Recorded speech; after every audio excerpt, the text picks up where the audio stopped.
Hola, ¿cómo les va a todos? Mi nombre es Luis Alejandro González, soy profesor de historia, profesor de educación física.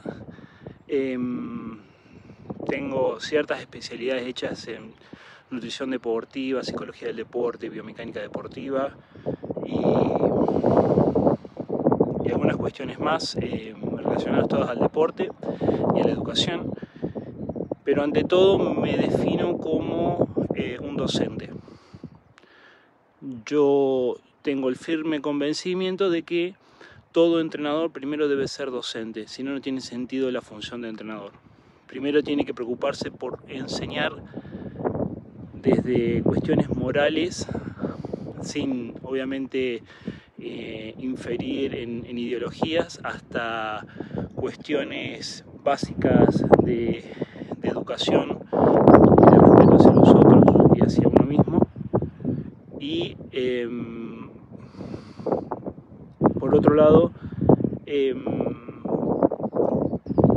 veo en el deporte, no solo en el deporte amateur, sino en el deporte de alto rendimiento, por más que sea duramente criticado, un contexto idóneo para que el ser humano aprenda, comprenda y promulgue la superación de los límites de la imaginación.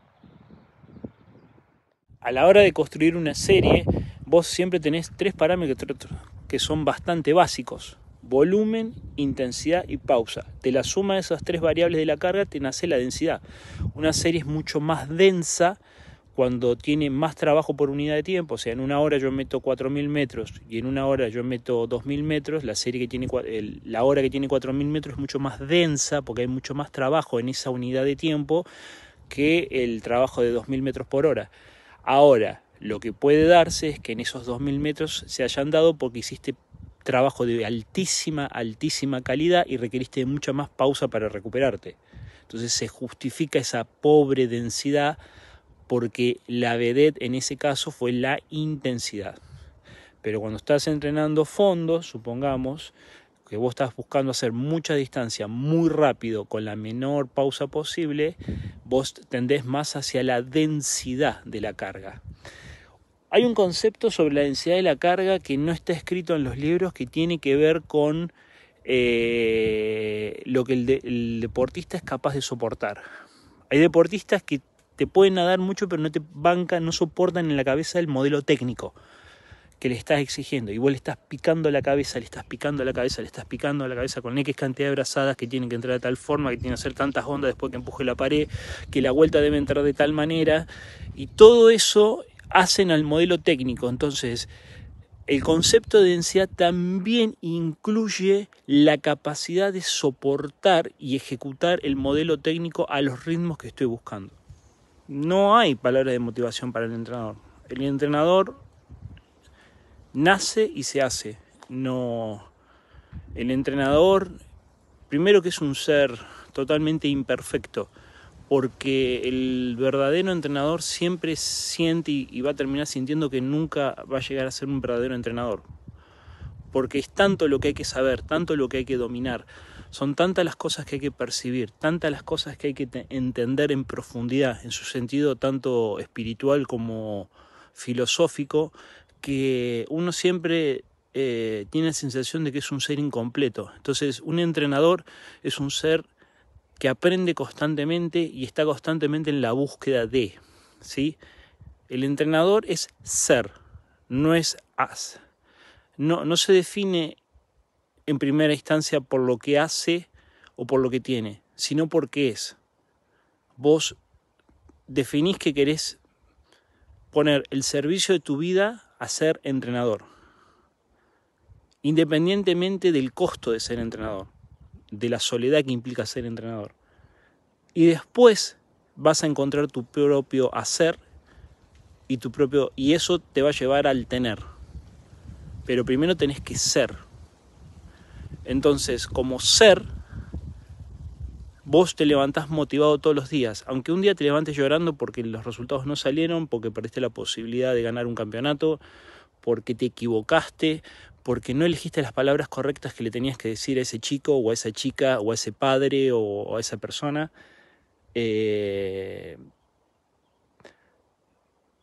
y en una era en la que la inteligencia artificial nos va a llevar a minimizar el error y a maximizar la eficiencia, el entrenador debe adaptarse a eso, y siempre teniendo en cuenta qué es lo que es un ser imperfecto, que constantemente está aprendiendo, que constantemente está en la búsqueda y que constantemente es un ser entregado en cuerpo, alma y vida a su profesión. No existe otro camino. Un mensaje o el decirle algo a los padres a veces es algo complejo porque se mezclan muchos intereses, se mezcla el interés institucional, el interés del deportista, el interés del entrenador, el interés del padre, que a veces no entiende cuestiones. Entonces hay como dos posturas muy marcadas en este sentido. Después hay matices en el medio, que es que el padre no debe meterse en el proceso de entrenamiento del chico. Debe confiar en el cuerpo técnico que está entrenando al chico. Podría llegar a ser, podría no llegar a ser. Con mi espíritu de docente o mi ser docente, yo me inclino más por la segunda opción, que es que al padre hay que educarlo. ¿Por qué hay que educarlo? Porque al padre hay que explicarle cómo son las reglas de juego, cómo son las circunstancias, cómo es la filosofía de la institución en donde el chico se está desarrollando, y sobre todo una sociedad entre el padre y el entrenador, porque hay un principio pedagógico, psicológico muy sencillo y muy fácil de interpretar. Si yo en la pileta, en la pista o en donde sea le digo un mensaje al deportista y en la casa le dicen otro mensaje, el chico siempre se va a quedar con el mensaje que más le convenga. Es como tener dos padres separados. Si los padres separados no se ponen de acuerdo en las cuestiones básicas para criar al hijo, el hijo siempre va a especular con el dolor de los padres. Bueno, acá es exactamente lo mismo, por más que no les guste escucharlo. Si el entrenador y la familia, que es el primer agente educador y social del chico, no tienen el mismo mensaje y no llegan a un acuerdo, por más que a veces ambas partes no están del todo de acuerdo con la forma de hacer, pero no se ponen palos en la rueda el uno al otro y el mensaje fundamental, y interpretan que lo importante es el chico, es imposible que se dé un proceso de entrenamiento a largo plazo exitoso. Entonces, el resumen de todo lo que acabo de decir es que el padre, mamá, papá y el entrenador deben mandar el mismo mensaje. No debe haber conflicto en el mensaje para que el chico se pueda desarrollar plenamente y tenga claro qué es lo que debe hacer, cómo lo debe hacer y en qué momento lo debe hacer. Los métodos, ¿qué métodos uso para entrenar? Y mira, yo lo voy a hacer muy sencillo, muy fácil. Existen dos métodos nomás, el método continuo y el método fraccionado. Nada más. No existe otro método. Después, si se hace altas intensidades, bajas intensidades, intensidades medias, si se relaciona con la prueba de los 200, de los 400, de los 800, de lo que sea, son variaciones del mismo método. Pero existen dos métodos, el método continuo y el método fraccionado. ¿Cuándo fracciono algo? Cuando quiero extender una velocidad que no la puedo extender por el método continuo. Por ejemplo, corro o nado 1 hora a un pase de 1:10 por cada 100 metros. Y yo quiero nadar en 1:8. Entonces, ¿qué hago? Si en esa hora que yo nado en 1:10 lo quiero extender a 1:10 y no lo puedo hacer, ¿qué hago? Fracciono la distancia. Entonces hago bloques, supongamos, de 4 bloques de 20 minutos, donde nado 80 minutos al pase de 1:10. Entonces, ¿qué hice? La velocidad que soporto durante 1 hora la extendí durante 1 hora 20. O cuando quiero nadar más rápido. Supongamos, en un test de 3000 tengo un tiempo de 33 y pico, que es un pase de 1:9. Entonces quiero nadar en unos 8. Bueno, lo que hago es fracciono la distancia. Hago 30 de 1000 con una pausa intermedia, la mínima posible, que me permita soportar un ritmo, un segundo más rápido que lo que ya tengo. Entonces, resumiendo, el método fraccionado lo utilizo cuando quiero extender lo que tengo durante más tiempo o cuando quiero ir más rápido que lo que tengo. Después viene el concepto de la especificidad, que empiezo a acercarme, que voy cerca o un poco más rápido que el ritmo específico de la prueba que quiero correr. Y después de eso, la pausa que me haga falta para poder recuperarme, para poder frecuentar el ritmo de lo que estoy haciendo. Y también sumado a eso, el modelo técnico con el que quiero soportar esos ritmos. Sí, y siempre esto lo explico como si fuera un negocio. Supongamos que yo nado los 200 libres, y en los 200 libres yo hago por cada 50 metros 22 brazadas o 22 ciclos de brazada. Si yo hago mucho volumen y termino nadando en 24 ciclos de brazada al ritmo que quiero ir, no estoy haciendo un negocio porque estoy rompiendo el modelo técnico, estoy entrenando un ritmo al que quiero ir, pero bajo un modelo técnico incorrecto. Entonces eso no sirve, porque en el momento de la carrera voy a rendir como estoy entrenando, no como pretendo entrenar. Como atleta yo no tuve mucha historia, yo siempre fui más volcado hacia al movimiento estético y artístico. Hice varias cosas de chico, hice natación hasta los 12 años, después a los 15 empecé con gimnasia artística ya grande, ya muy grande, hasta ya después de recibido de profe, seguí y después lo fui dejando, o sea, y la gimnasia artística me dio un sentido estético del movimiento muy grande. Tal es así que yo todo movimiento lo juzgo y lo prejuzgo y lo defino por su sentido estético y por su rítmica.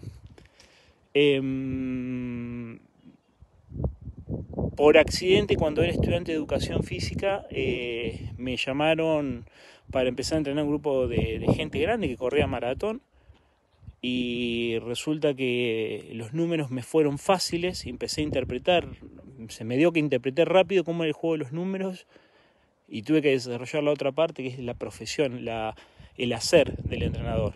Y fui mucho tiempo ayudante del profesor Mario Di Santo, un especialista en todo lo que es terapéutica del movimiento y neurodesarrollo motriz.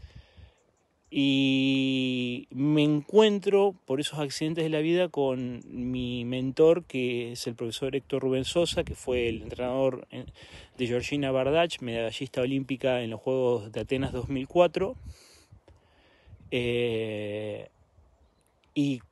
le pedí permiso para ir a ver sus entrenamientos, porque los chicos que yo estaba entrenando en maratón querían hacer un Ironman. Entonces, en mi ingenuidad, yo dije: la carrera a pie la domino, la bicicleta es andar mucho, dije, natación mucho no la domino, bueno, me voy a ver 2 o 3 clases de entrenamiento de natación y ya con eso le doy para adelante. Y cuando fui a ver un entrenamiento de natación, estoy hablando hace muchísimos años atrás, pero muchos años atrás, quedé fascinado por la dinámica, quedé fascinado por la estética y quedé fascinado por las formas del bochi. La forma de entrenar, el mensaje, su espíritu de líder, la forma en que él transmitía las cosas me choqueó, quedé choqueado. Y nunca más me pude ir del equipo de natación del que fui parte y después con el que pude ser técnico de aguas abiertas, con el que aprendí el 99,9% de las cosas que hoy sé con respecto a la profesión de entrenador y las cuales se ven reflejadas en mi forma de trabajar. Y el día de hoy, todos los grandes resultados que yo he tenido como entrenador, pero que en realidad que lo han logrado los chicos, sino que yo he acompañado, porque es la verdad, el protagonista siempre es el chico, el entrenador siempre tiene que estar por detrás. El entrenador no es el protagonista siempre es el atleta. Es gracias a lo que aprendí de la natación. Y es gracias a eso que hoy día puedo decir o percibo que tengo un conocimiento profundo que va más allá de los números con respecto a los deportes de resistencia. Acerca de los volúmenes por edades.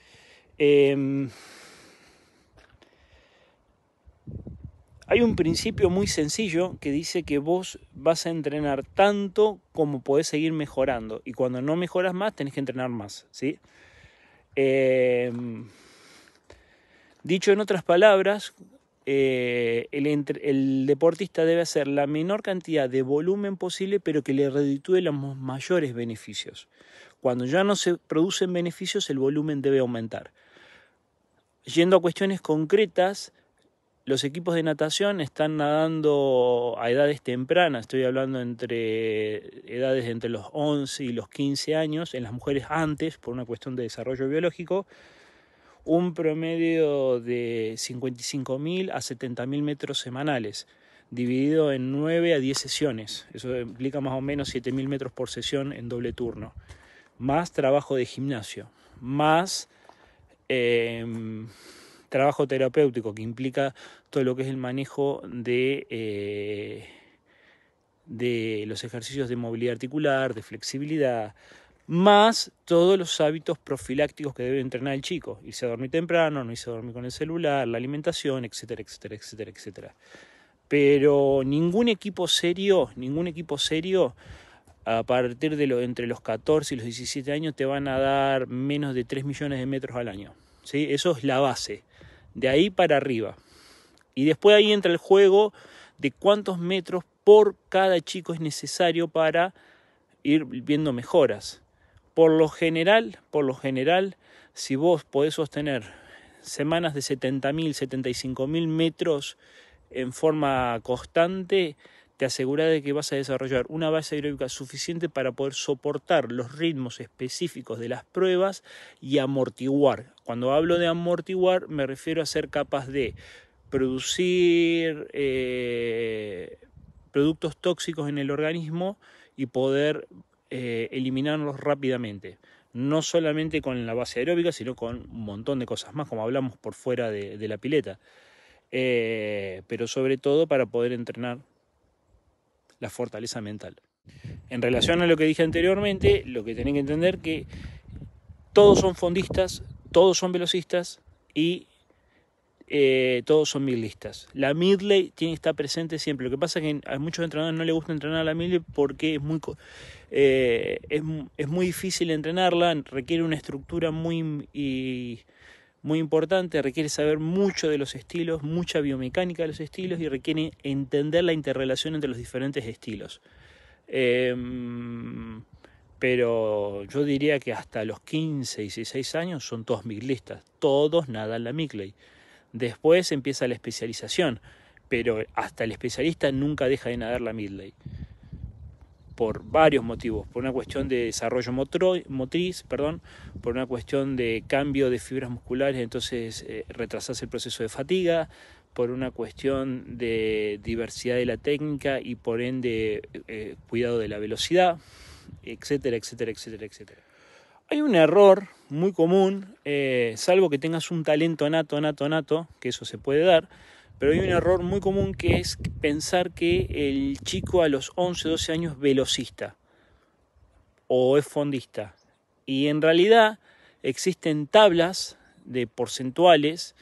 Hay entrenadores que están de acuerdo, hay entrenadores que no están de acuerdo con esto. Yo simplemente lo voy a nombrar como parámetro.